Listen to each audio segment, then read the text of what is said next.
Moving perishable foods requires a clear plan so nothing spoils on moving day. Start by taking inventory of everything perishable at least 2 weeks before the move and plan meals around those items so you consume the most urgent things first. Prioritize fresh herbs, soft fruits and leafy greens, then dairy and prepared foods, and finally frozen items. For unopened shelf-stable goods like canned items or dry-boxed staples, consider donating them to a local food pantry or neighbor, and remove any dented cans or swollen packages which indicate spoilage risk. For the last few days, use up leftovers and plan a simple menu that uses similar ingredients so you minimize partial containers and single servings. On moving day, pack refrigerated and frozen items into insulated coolers with ice packs for short transports of up to 4 hours, and for longer trips, reserve rigid boxes specifically designated for the freezer with layers of dry ice wrapped in newspaper for extended hold time. Always handle dry ice with gloves and ventilate the vehicle.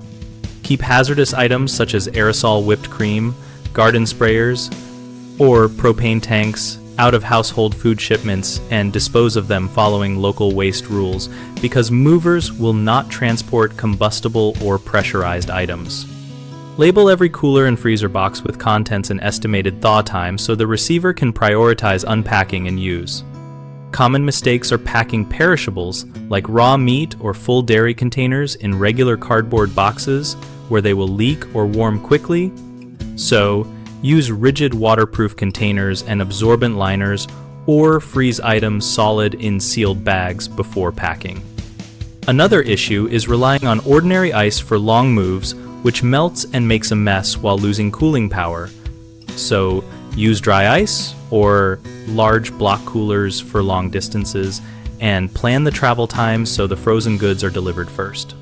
A third problem is forgetting to check local disposal rules for chemicals and pressurized items, which can lead to rejected loads or fines. So separate any hazardous materials well before moving day and consult municipal guidelines. We run BigHomeProjects.com to connect homeowners with local contractors and to help contractors find work related to moving, storage, and kitchen or pantry transitions. Our site also hosts a discussion community where we and other members share practical tips and local recommendations for reducing food waste when moving house.